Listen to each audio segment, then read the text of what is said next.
Good morning to all of you. हम लोग discuss करेंगे आज जेनेटिक्स का चैप्टर 1 जो पढ़ रहे हैं, principle of inheritance and variation, उसका लेक्चर स्टार्ट करते हैं। आज हम लोग डिस्कस करेंगे मेंडलिज्म के बारे में।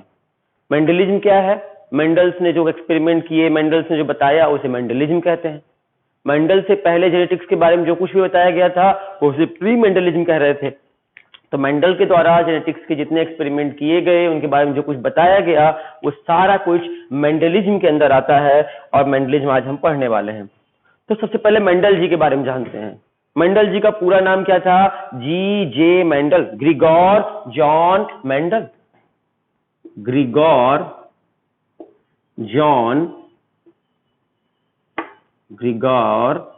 जॉन मेंडल, ये इनका पूरा नाम था। तो आपसे कोई पूछे मेंडल का रियल नेम, पूरा नेम क्या था? ग्रिगोर जॉन मेंडल, जी जे मेंडल। ठीक है, मेंडल बोलेंगे लेकिन पूरा नाम मालूम होना चाहिए आपको, ग्रिगोर जॉन मेंडल। इन्हें हम फादर ऑफ जेनेटिक्स भी कहते हैं, जेनेटिक्स के फादर भी कहते हैं। और इनका जन्म कब हुआ था? इनका जन्म 1822 में हुआ था। ग्रिगोर जॉन मेंडल का जन्म कब हुआ? 1822 में। कहाँ हुआ? कौन सी कंट्री में हुआ? क्या ये इंडियन साइंटिस्ट थे? नहीं, ये इंडिया के नहीं थे। कौन सी कंट्री के रहने वाले थे? कहाँ इनका जन्म हुआ था? इनका जन्म हुआ था ऑस्ट्रिया कंट्री में। कंट्री का नाम क्या था? ऑस्ट्रिया नाम की एक कंट्री पे हुआ था। याद रखिएगा, इनका जन्म हुआ था ऑस्ट्रिया में। ऑस्ट्रिया के छोटे से गांव में, सेल्सिया गांव में। तो ऑस्ट्रिया कंट्री में जन्म लिया था। याद रखिएगा, ये इंडियन साइंटिस्ट नहीं है, ये ऑस्ट्रियन साइंटिस्ट है। इनका जन्म ऑस्ट्रिया कंट्री में हुआ था। ग्रिगोर जॉन मेंडल इनका पूरा नाम है। जन्म कब हुआ? 1822 में, सेल्सिया गांव में। कहां पे है सेल्सिया गांव? ऑस्ट्रिया कंट्री में। फिर आगे बात करते हैं। मेंडल जी जो थे बचपन से ही बहुत शार्प ब्रेन के थे, और बहुत ही शार्प ब्रेन के थे। इनके अंदर बहुत सारी क्यूरियोसिटी थी, और इस क्यूरियोसिटी को शांत करने के लिए ये जल्द ही कुछ समय के बाद ये क्या बन गए? मॉन्क बन गए, साधु बन गए। क्रिश्चियन धर्म में, कौन से धर्म में? क्रिश्चियन धर्म में। और क्रिश्चियन धर्म में साधुओं को, मॉन्क को क्या कहते हैं? क्रिश्चियन धर्म में जो साधु संत होते हैं, जो पूजा पाठ कराते हैं, उन्हें हम फादर के नाम से जानते हैं, पादरी के नाम से जानते हैं। हिंदी में पादरी बोलते हैं, इंग्लिश में फादर बोलते हैं। तो चर्च में आपने फादर का नाम सुना होगा, चर्च में होते हैं फादर। फादर का काम क्या होता है? लोगों को सही रास्ता दिखाना। मॉन्क है, साधु संत होते हैं, जैसे सभी धर्मों में, ऐसे क्रिश्चियन धर्म में जो साधु संत होते हैं, उनको हम फादर बोलते हैं। तो रिपीट कर रहे हैं, मेंडल का पूरा नाम ग्रिगोर जॉन मेंडल। जन्म हुआ था 1822 में, ऑस्ट्रिया कंट्री में। ये बाद में एक साधु संत बन गए। कहां पर? फादर बन गए एक चर्च में जाकर। और कौन से कंट्री की चर्च थी? ऑस्ट्रिया कंट्री की चर्च थी। कौन से शहर में जाकर फादर बने थे? तो ऑस्ट्रियन कंट्री की ब्रून सिटी पे, BRUNN। ब्रून एक सिटी का नाम है, ऑस्ट्रिया में एक सिटी है ब्रून सिटी, वहां पर जाकर चर्च में फादर बन गए। कभी कोई जाना ऑस्ट्रिया तो ब्रून सिटी घूम कर आना, वहां मेंडल रिसर्च यहाँ करते थे। अब चर्च में फादर थे, दिन भर पूजा पाठ करना, कराना, लोगों को सलाह देना, और उसके बाद जितना फ्री टाइम मिलता था इनको, तो अपने फ्री टाइम पे क्या करना पसंद करते थे? ये फ्री टाइम में, जब भी इनको फ्री टाइम मिलता था, इनको गार्डनिंग करना पसंद था। गार्डन में जाते थे, अपने चर्च के बाहर ही गार्डन था, और उस गार्डन में पेड़ पौधे लगाते थे। क्या लगाते थे गार्डन में? ये गार्डन में ज्यादातर वेजिटेबल्स उगाते थे, सब्जियां उगाते थे अपने लिए। और उन्हीं में से एक सब्जी का नाम है, एक गार्डन में प्लांट का नाम है पी प्लांट। कौन सा पी? आपको एग्जाम में क्वेश्चन आता है। मेंडल लगा एक्सपेरिमेंट किस पर, कौन से पी प्लांट पर हुआ? स्वीट पी पे या गार्डन पी पे? क्या देखिएगा, गार्डन पी पे। तो इन्होंने कौन से प्लांट को अपने गार्डन में लगाया? गार्डन पी को लगाया। स्वीट पी नहीं था उनका एक्सपेरिमेंट में, गार्डन पी थी। याद रखिएगा, बहुत बच्चे कंफ्यूज होकर स्वीट पी लिख देते हैं। आंसर होगा गार्डन पी। तो मेंडल ने अपना एक्सपेरिमेंट किस पर किया? गार्डन पी पे। कब? जब चर्च से खाली टाइम बचता था इनको, तो अपने गार्डन में, चर्च के बाहर जो गार्डन था, वहां पर गार्डन पी प्लाम का प्लांट, मटर का प्लांट लगाकर रखा था इन्होंने। और इस मटर के प्लांट के साथ वो खेला करते थे। उनका क्या करवाते थे? हाइब्रिडाइजेशन करवाते थे। एक मटर के प्लांट को दूसरे मटर के प्लांट के साथ क्रॉस कराते थे, और देखते थे बच्चे कैसे पैदा होंगे। अच्छा, अगर इसके साथ शादी करा देंगे तो बच्चे कैसे होंगे, उसके बच्चे कैसे होंगे, उसके बच्चे कैसे होंगे, ऐसे एक्सपेरिमेंट बार बार करते थे। इस एक्सपेरिमेंट को हाइब्रिडाइजेशन एक्सपेरिमेंट कहते हैं। और इन्होंने ऐसा मोर देन 7 ईयर तक करते रहे। गार्डन पी पे कितने साल एक्सपेरिमेंट किया इन्होंने? मोर देन 7 ईयर, 7 साल से भी ज्यादा समय तक इन्होंने गार्डन पी पर एक्सपेरिमेंट करते रहे और जो डाटा आया उसको नोट डाउन करते रहे। अगर इस प्लांट का इस प्लांट के साथ क्रॉस करें तो क्या होगा, उस प्लांट का उसके बच्चे कैसे होंगे, ये सारा कुछ डाटा नोट डाउन करते रहे अपनी कॉपी में और बाद में अपने इस रिसर्च के एक्सपेरिमेंट के रिजल्ट को उन्होंने पब्लिश कर दिया एक बुक के फॉर्म में। एक बुक लिख दी और बुक के फॉर्म में इसको पब्लिश कराया। बुक का नाम क्या रखा इन्होंने? तो experiment in plant hybridisation. Book का नाम रखा experiment in plant hybridisation. Experiment in plant hybridisation, ये इनकी बुक का नाम रखा गया, एक्सपेरिमेंट इन प्लांट हाइब्रिडाइजेशन। और जब ये बुक इन्होंने लिख ली, बुक पब्लिश कराने का टाइम आया तो कोई इनकी बुक छापने को तैयार नहीं था, कोई बुक पब्लिश करने को तैयार ही नहीं था। क्यों? क्योंकि एक मॉन्क थे, साधु थे, और किताब किस चीज पे थी? साइंस की किताब लिखी थी। साइंस की बुक एक साधु कैसे लिखेगा? तो लोग विश्वास नहीं कर रहे थे, इसलिए लोग कह रहे थे कि आप साधु संत हैं, कोई पूजा पाठ की किताब लिखिए तो आपकी किताब छाप देंगे। कोई साइंटिस्ट लिखता तो साइंस की बुक छापते। तो इनकी बुक कोई आसानी से छापने के लिए, पब्लिश करने के लिए तैयार नहीं था। फिर भी इनकी बुक इन्होंने फिर एक लोकल से जर्नल में, लोकल से पब्लिकेशन से छपवाई। एक लोकल पब्लिकेशन में, छोटे मोटे पब्लिकेशन में जाकर लोकल पब्लिकेशन से छपवा ली। उस लोकल पब्लिकेशन का नाम था नेचर। नेचर नाम के एक लोकल पब्लिकेशन से छपवा ली इन्होंने अपने बुक को। और ये पब्लिकेशन किस लैंग्वेज में पब्लिश करता था? रिसर्च को जर्मन लैंग्वेज में पब्लिश करता था। इसलिए मेंडल का एक्सपेरिमेंट किस लैंग्वेज में, मेंडल की बुक किस लैंग्वेज में छपी? जर्मन लैंग्वेज में। और जर्मन लैंग्वेज सबको आती नहीं थी और छोटा मोटा पब्लिकेशन से छपी थी बुक, इसीलिए इनकी बुक ज्यादा पॉपुलर नहीं हुई, ज्यादा लोगों ने पढ़ी नहीं, बहुत लिमिटेड लोगों ने पढ़ी इनकी बुक, क्योंकि जर्मन लैंग्वेज में भी लिखी थी।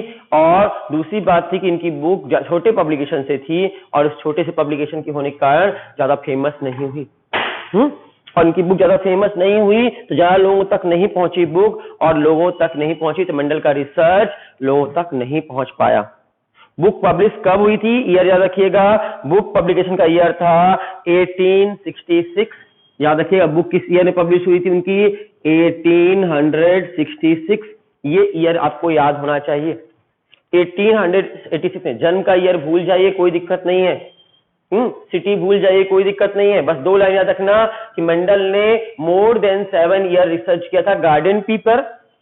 दूसरी लाइन की बुक का नाम था एक्सपेरिमेंट इन प्लांट हाइब्रिडाइजेशन, और ये बुक पब्लिश हुई थी 1866 में।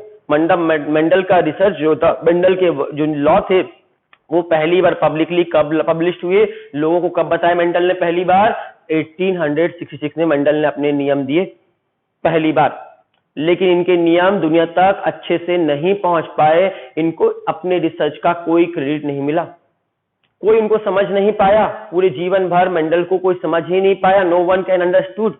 और जब कोई समझ नहीं पाया बेचारों को, तो एक दिन बहुत दुखी होकर, लगभग की उनकी एज जब कितने साल की थी? मात्र 60-61 साल के थे। तब बहुत कम एज में 1882 में ये डेथ कर गए।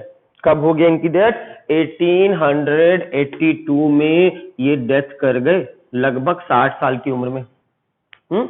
बहुत जल्दी इनकी डेथ हो गई। इनको जिंदा रहते इनकी रिसर्च को कोई ना तो रिकॉग्नाइज किया, ना इनको कोई क्रेडिट मिला, और बेचारे बिना कोई क्रेडिट के, बिना कोई उसके 1882 में 1882 में डेथ कर गए। इनके मरने के 16 सालों के बाद, इनकी डेथ होने के कितने सालों के बाद? आफ्टर 16 ईयर्स, इनकी डेथ के 16 ईयर्स के बाद लोगों को इनके काम के बारे में पता चला। कब पता चला? जब 3 नए साइंटिस्ट आए और 3 नए साइंटिस्ट ने इनके काम को रीडिस्कवर्ड कर दिया, दोबारा से दुनिया को बताया। याद रखिएगा, कब पहली रीडिस्कवरी कब हुई मेंडल के रिसर्च की? तो रीडिस्कवरी हुई है इनकी डेथ के 16 सालों के बाद। डेथ कब हुई थी? 82 में, और 16 ईयर उसमें ऐड कर दो, कौन सा ईयर आता है? इसमें आएगा आपका 1882 में हुआ, और उनकी डेथ के 16 सालों के बाद सॉरी 1884 में डेथ किए थे, सॉरी 1884 में डेथ किए थे, और इनकी डेथ के 16 सालों के बाद इनका रिसर्च पब्लिक हुआ और लोगों तक पहुंचा। 84 में 16 ऐड कर दोगे तो आंसर कितना आएगा, 1900 में। तो याद रखिएगा, मेंडल का रिसर्च पहली बार दुनिया के पास रीडिस्कवर होकर कब पहुंचा, पहली बार कब पहुंचा, 1866 में। तब लोग नहीं समझे। दोबारा रीडिस्कवर्ड कब हुआ, तो रीडिस्कवर्ड का ईयर है 1900 में। आपसे कोई पूछे मेंडल का वर्क रीडिस्कवर कब हुआ, रीडिस्कवर कब हुआ, तो आंसर होगा 1900। याद रहेगा, मेंडल का रिसर्च रीडिस्कवर्ड कब हुआ, 1900 में। किसने रीडिस्कवर्ड किया, तीन महान साइंटिस्टों ने, तीन बड़े बड़े साइंटिस्टों ने मेंडल के वर्क को दोबारा दुनिया को बताया, तब जाकर दुनिया ने समझा। वो तीन बड़े बड़े साइंटिस्ट कौन कौन थे, पहले साइंटिस्ट का नाम था कार्ल कोरेन, कार्ल कोरेन पहले साइंटिस्ट थे, कार्ल कोरेन। दूसरे कहां के थे ये, जर्मनी के थे। दूसरे साइंटिस्ट का नाम था ह्यूगो डेवरी,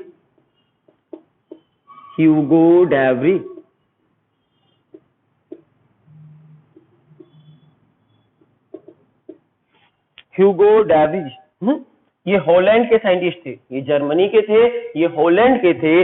और तीसरे साइंटिस्ट का नाम था एरिक वॉन टेकमार्क-सेसेगी। तीसरे साइंटिस्ट का नाम था एरिक वॉन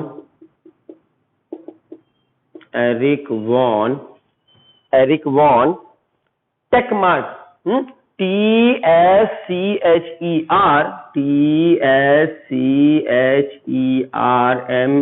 TSCHERMARK। तो टेकमार्क सेसेगी, SENG,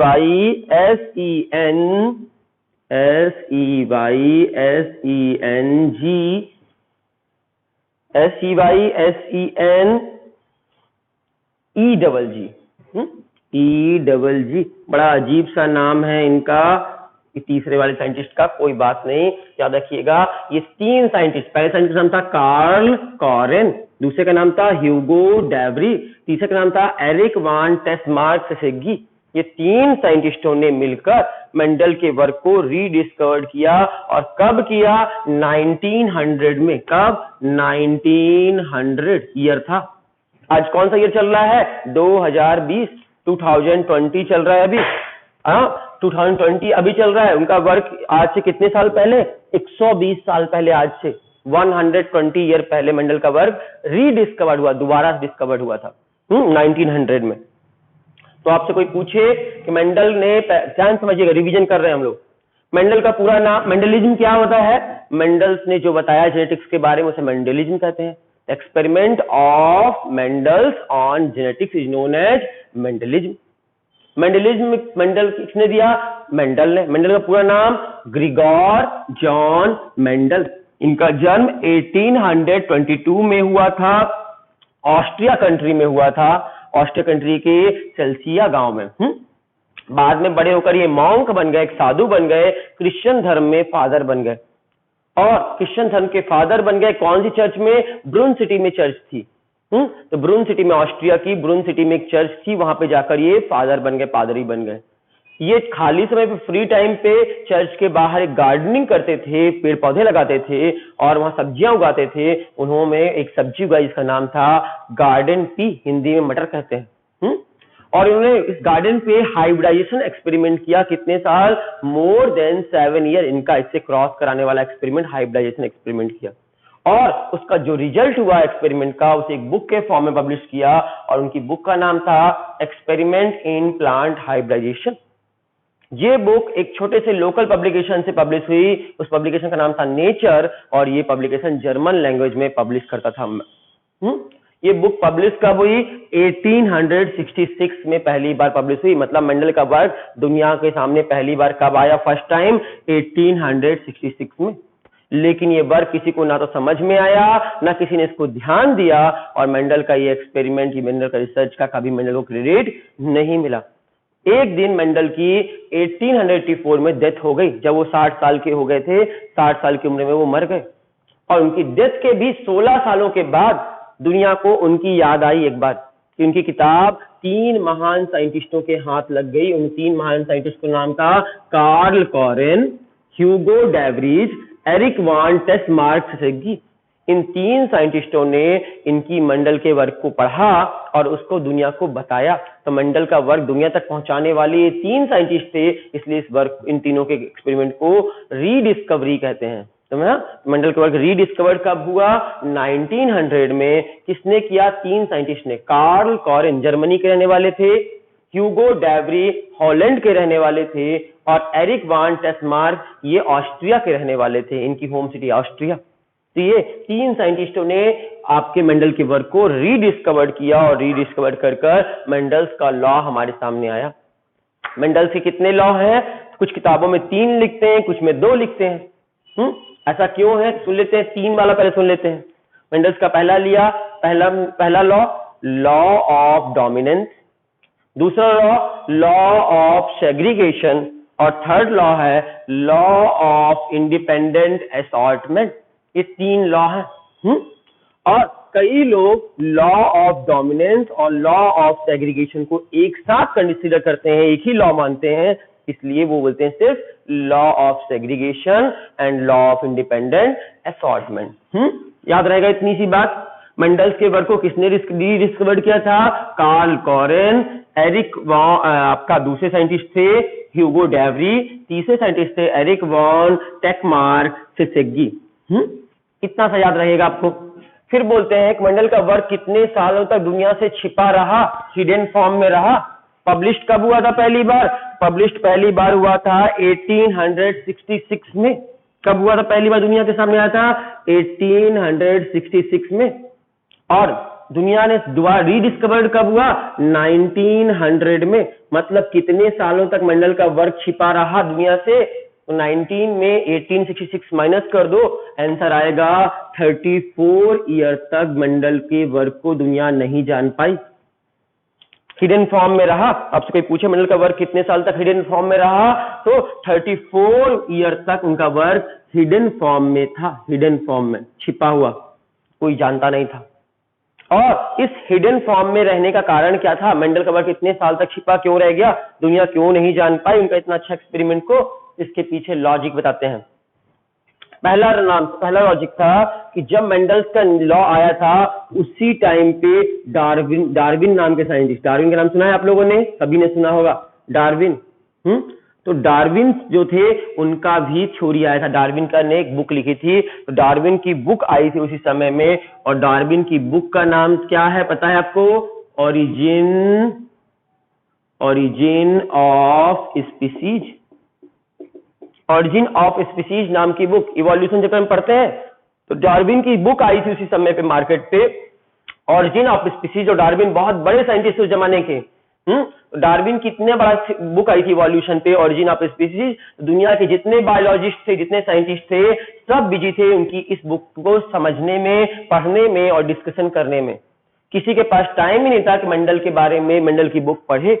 सारे लोग, all the scientist of the world are busy to discuss about the Darwin book, Darwin की बुक ओरिजिन ऑफ स्पीसीज। और किसी ने मंडल की बुक की तरफ ध्यान नहीं दिया, पहला कारण। दूसरा कारण है मंडल की अनसक्सेस का कारण क्या है कि मंडल का जो आइडिया था ahead of that time, ahead of that time, उस समय लोगों की सोच से परे था। अहेड ऑफ दैट टाइम, उस समय लोगों ने कभी ऐसा सोचा भी नहीं था कि मंडल ने जैसा बताया था लोगों की उनकी सोच के परे था। तो अहेड ऑफ दैट टाइम, मंडल का जो आइडिया था वो आइडिया कैसा था? मंडल का idea ahead from that time, लोगों की सोच से परे था। तीसरा कारण, उनकी अनसक्सेस का कारण क्या था? उन्होंने अपने एक्सपेरिमेंट में बहुत सारी स्टैटिस्टिकल टूल को यूज किया था, स्टैटिस्टिकल टूल्स को यूज किया था, बहुत सारी स्टैटिस्टिकल टूल को यूज किया था। स्टैटिस्टिक्स मतलब होता है एक टाइप की मैथ है। आप लोग स्टैटिस्टिक्स पढ़ते हैं, मैथ वाले बच्चे पढ़ते हैं स्टैटिस्टिक्स सबसे ज्यादा, बायो वालों को थोड़ी बहुत पढ़नी रहती है। पता ही है कि बायो वाले बच्चों की मैथ वैसे ही गोल होती है। बायो वाले बच्चों को वैसे ही मैथ नहीं आती, खराब होती है उनकी। तो जितने बायोलॉजी के साइंटिस्ट थे उनको स्टैटिस्टिक्स समझ में नहीं आती थी, और इन्होंने बहुत सारी स्टैटिस्टिक्स यूज की थी डाटा का एनालिसिस करने में। ये अच्छे थे, बायो भी अच्छी थी इनकी और मैथ भी अच्छी थी मेंडल की, लेकिन सबकी तो ऐसी नहीं होती है। तो बाकी साइंटिस्टों को समझ में नहीं आया था मेंडल क्या बोलना चाह रहे हैं, इसलिए स्टैटिस्टिकल टूल यूज करने की वजह से बहुत कॉम्प्लिकेटेड था समझना, कॉम्प्लिकेटेड टू अंडरस्टैंड। उस डाटा को समझना, मेंडल क्या बोलना चाह रहे हैं वो समझना बड़ा मुश्किल था, क्योंकि उन्होंने स्टैटिस्टिकल टूल यूज किया था, परसेंटेज, इतने परसेंट प्लांट ऐसे होंगे, उतने परसेंट प्लांट ऐसे होंगे। तो मैथ थोड़ा सा लग रही थी लोगों को और लोगों का इंटरेस्ट कम हो गया। और सबसे बड़ा कारण इनकी अनसक्सेस का, इनका वर्क इतने साल तक हिडन रहने का सबसे बड़ा कारण क्या है? मन के हारे हार है, मन के जीते जीत। ये मन से टूट गए थे, इनको अंदर से फीलिंग आ गया कि मैं बहुत बड़ा रिसर्च नहीं किया हूं। कैसे आ गया? इन्होंने एक दिन अपने वर्क के लिए कंटेस्ट में मिलने गए थे, कार्ल नगेली नाम के साइंटिस्ट से मिलने। किससे गए थे? कार्ल नगेली, बहुत बड़े साइंटिस्ट थे ये, कार्ल नगेली, इनसे मिलने गए ये। कौन गए? मेंडल जी। तो मेंडल जी गए कार्ल नगेली जी से मिलने, बोले कि मैंने बहुत बड़ा रिसर्च कर दिया है, लेकिन मेरा रिसर्च कोई रिकॉग्निशन नहीं मिल रहा है, मुझे कोई क्रेडिट नहीं मिल रहा है, थोड़ी सी मेरी हेल्प करिए कि लोगों तक मेरा रिसर्च पहुंच पाए। कार्ल नगेली जी ने कहा कि आपका रिसर्च नो डाउट बहुत अच्छा है, जो आपने जेनेटिक्स पे रिसर्च किया है बहुत अच्छा रिसर्च है, लेकिन ये रिसर्च तब यूजफुल होगा जब ये रिसर्च, अगर आपका ये लॉ है, मेंडल्स के लॉ है, ये सारे प्लांट्स के लिए एप्लीकेबल होंगे। तो सभी प्लांट्स में ऐसा ही होता हो कि F1 जनरेशन में ऐसा हो, F2 जनरेशन में ऐसा हो, जैसा आप बता रहे हैं सारे प्लांट्स के लिए ऐसा होगा, तो सच में अच्छा वर्क है। लेकिन ओनली फॉर मटर टी होगा, ओनली फॉर पी प्लांट के लिए होगा, पाइसम सटाइवम के लिए होगा, तो आपका वर्क बहुत अच्छा नहीं है। क्योंकि दुनिया में लाखों करोड़ों प्लांट है, लाखों करोड़ तरह के प्लांट है, हर प्लांट का कोई कैसे पढ़ पाएगा इतना सारा कि हर प्लांट में क्या होता है। तो उन्होंने कहा कि आप एक काम करिए, घर पे जाइए और सेम एक्सपेरिमेंट को दूसरे प्लांट पर ट्राई करके देखिए। अगर दूसरे प्लांट पे भी अच्छा रिजल्ट मिलता है आपको, तो मतलब आपका रिजल्ट सच में अच्छा है। मेंडल को आइडिया बहुत अच्छा लगा कार्ल नगेली का, और मेंडल जी अपने घर पहुंचे और घर पहुंचकर उन्होंने अपना इस एक्सपेरिमेंट को दूसरे प्लांट पे, अदर प्लांट पर अप्लाई कर दिया। कौन से प्लांट को सेलेक्ट किया इस बार उन्होंने? हिरेशियम के, HIERACIUM, हिरेशियम के प्लांट्स पर। तो हिरेशियम के प्लांट्स पर इन्होंने अपने एक्सपेरिमेंट को दोबारा से करके देखा, रिपीट करके देखा, क्या हिरेशियम के प्लांट पे भी ये एक्सपेरिमेंट चलता है क्या? अगर दूसरे प्लांट पे भी चलता है तो मतलब अच्छा एक्सपेरिमेंट है। तो हिरेशियम के प्लांट पे करके देखा, लेकिन इनका बैड लक तो इनके आगे आगे चल रहा था मेंडल के। हिरेशियम के प्लांट पे जैसे इन्होंने एक्सपेरिमेंट किया, उनको मेंडल्स के लॉ उस पे एप्लीकेबल नहीं हुए। हिरेशियम का प्लांट मेंडल के नियम को नहीं मानता है, जैसा मेंडल के लॉ कहते हैं, law of dominance, law of independent assortment, तो वैसा आपको रिजल्ट नहीं मिला, और नहीं मिला तो ये टूट